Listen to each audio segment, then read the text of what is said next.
After I finished college, I'm delivering up and down and going to one of the rich families' place. And this one outspoken lady, Miss Reddick, said, "Carter, I thought you said you were going to pharmacy school." I said, "Yes, ma'am, I was." "Did you ever graduate? What'd you ever do?" And I said, "Yes, ma'am, I graduated." She said, "Now, wait a minute. You were going to pharmacy school and you graduated. You're a pharmacist." I said, "Yes, ma'am." "Then how come you aren't working as a pharmacist?" I said, "Well, nobody give me a job up in the prescription department." Of course, in those days, hiring a black pharmacist in an all-white store in the richest neighborhood of the city was just unheard of. So they had a meeting. She calls up her girlfriends and tell them, "Call up down there, find out what's the story with Carter. He's running up and down here delivering this stuff and not working as a pharmacist." So they start getting calls. So they have a meeting. They had 6 pharmacists, 3 in the morning shift, 3 in the evening shift. We're open from 7:30 in the morning to 11:30 at night. And one of the fellas said, "I got the answer." I said, "What do you mean you got the answer? What are you talking about?" He says, "Now look, you guys hate compounding. About 80% of the prescriptions in those days had to be made from scratch. It's not like today where you can go in, they count out so many pills. In those days, most all of those prescriptions, suppositories and capsules and creams and lotions and all that had to be made from scratch. And they hated that. They said, look, build a little cubby hole back there, put him in there, give him all the equipment, and let him make up all his stuff. And you guys won't have to do it." They said, "Well, that's an excellent idea. No problem. Nobody will see him. And yet, we won't have to be bothered making up all this." I said, "Okay."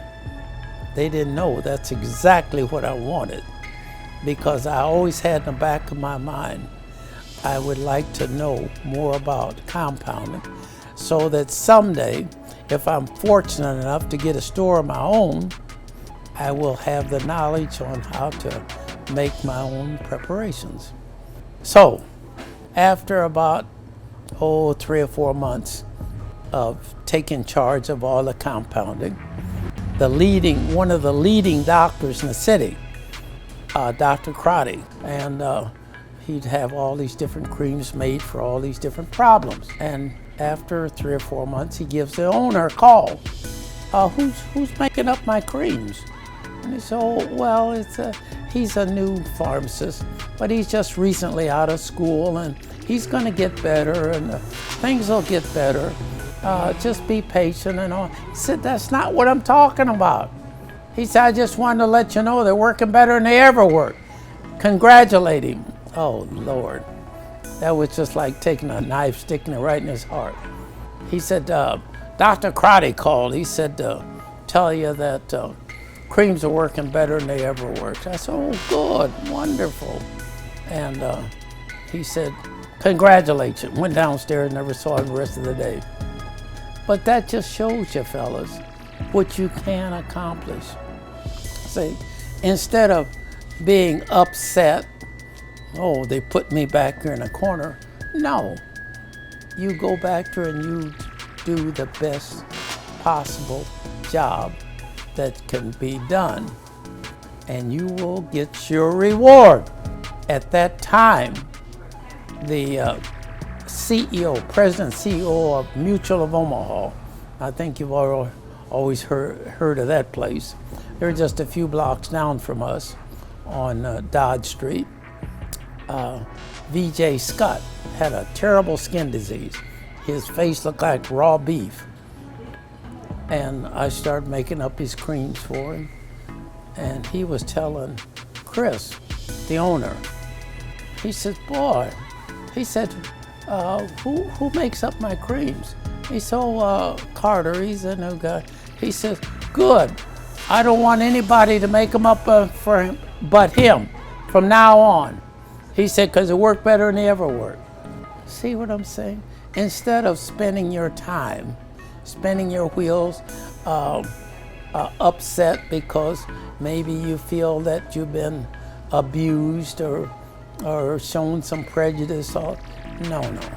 Spend that valuable time perfecting your profession. If you do your work in a manner that people are not only satisfied but overjoyed with, you will get your reward. You will get your reward. And I can say without any question that at 87, I have got my rewards on many occasions. You go out there and use your God-given ability to show the world what you can do, and you will be rewarded. So it all started when we was going to school, and we noticed that he was missing. He wasn't really coming to school. So everybody started trying to get in contact with him because we worried about him, all of us came here together, we need to leave here together too. So we tried to get in contact with him. Then nobody really could reach him. So one day I just tried to get in contact with him, and he texted me back. So I had asked him, why you not coming to school? Because time was winding down. And he said he don't think he'll be able to graduate no more because he been missing a lot of days. His transportation been gone because he stayed far out. He thought he was over. So I told him to come back to the school and we'll help him with whatever he need. I told him to ask Cornell and ask whoever he needed for help. If I gotta put some of my work to the side for to help him, that's what I did. Cause that's like my brother, and that's what brothers do. Yeah, now he graduated with me, so I'm really proud of him now. So yeah, on stage, he gave a speech. He talked about how a lot of people told him that he won't make it, that he won't be nothing and stuff. He actually got emotional, but I felt him though, cause that was hard. It was hard. A lot of people just telling him back to back, you ain't gonna do this, you ain't gonna do that, just telling him to give up. But I encouraged him, and I'm proud of him because he made something out of it. He made it out. I do have a story. I just thought about this young lady that's at Nova. She came to me and she said, "Mr. Cliff, I got to go see the district attorney." And I said, "Why?" She said, "Because I wrote a letter that I was going to blow up the school." And I said, "Why you going to blow up the school?" "Mr. Cliff, I don't know. I'm just angry. The child's in a foster home. She's been going through a lot." And she went and she sat over in the corner and she had this paper and she just started drawing. I was like, oh, bing. And I went and got this big thing of art, this huge thing. And I gave it to her, had markers and pencils and everything. I said, "Baby, the next time you get upset, you just start doing artwork. You just start drawing. You just start anything you can think of. And I want you to make me a picture." The picture's actually by my desk. "I want you to make me a picture. I want you to give it to me. And every time you feel like you in it, at home or at school, you just start drawing." The baby ain't been in trouble since. She brought me some lasagna yesterday. She always telling me, "Thank you, Mr. Cliff, thank you." Anytime she was looking for some crochet, now she want to crochet. So her artwork, her doing crochet is keeping her out of trouble. Always smiling now, always laughing, always talking. And before I gave her this art package, she would always be depressed. She would always keep to herself. She would come to the program down at Teen Center, but she would always be by herself. She wouldn't mingle with other people. But now, since I gave her that packet, she mingling with people. She going on field trips. She active in school. She actually go to Riverside. She in that special needs class. So yeah, she actually, one of the teachers actually called me because she kept on saying, "Mr. Cliff this, Mr. Cliff this." And she gave her the number, she called me and she was like, "Thank you." Because now she's more active in talking in school and moving around, and I think art saved her. But me giving her that packet saved her. Recently, we had a basketball game, right? So it's it's a group of teenage girls, they go here or whatever. And we had a basketball game. And I'm just joking around with the girls, why y'all cheering for the other team? Because they was cheering for the other team that we was going against. So I'm like, why y'all cheering for the other team? I'm playing with them or whatever. And one of the girls decided like she just had to get slick and was like, because I want to. And I just walked away. I didn't say nothing.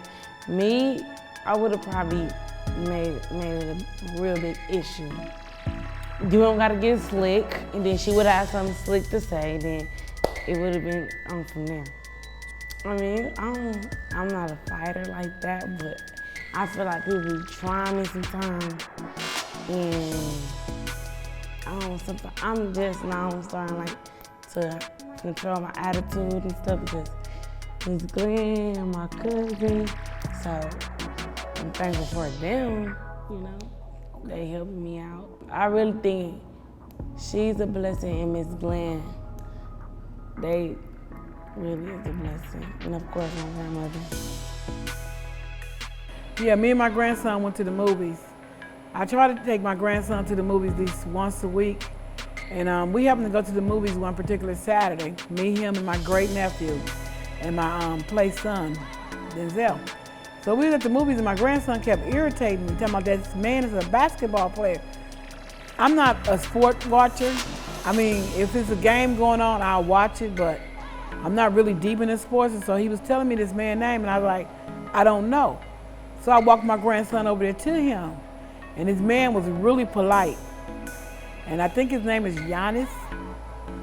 And he plays for the Bucks. And he asked my grandson how he was doing, how is school. This come from a young man. Asked him how was school and what was he going to watch. And my grandson said Black Panther. He said, good, because I would have took my tickets back to go watch a movie with you. So he actually came in the movie theater, which shocked me. And I'm like, this super tall man is walking and talking to my grandson and telling him about what he do, and my grandson telling him what he want to do with his future, which I thought was one of the greatest things that I've seen happen in years. Considering I am a grandmother now, have 2 adult children, and they really didn't do a lot of interacting with nobody that was famous. And I think that was like, just blew my mind. And I got a picture of it in my phone, and I showed it to people, and I was proud to tell him that my grandson wrote 2 short stories, and both of them was published in 2 different books. And you know, to show that our kids do have a future. Everybody think our kids don't have a future, but they do have a future, just that we need a helping hand a lot of times to get our kids to their future. And I also pulled the picture out and printed it so he can have it on his wall, so he know he met a celebrity one day in his young life. This is my grandson, Laquan, AKA my Quan, because he's my Quan. He wrote 2 short stories and they was published in a book form. And I have to get you guys a copy of his book. And he also met a famous basketball player by the name of Giannis, who was at the movies with us.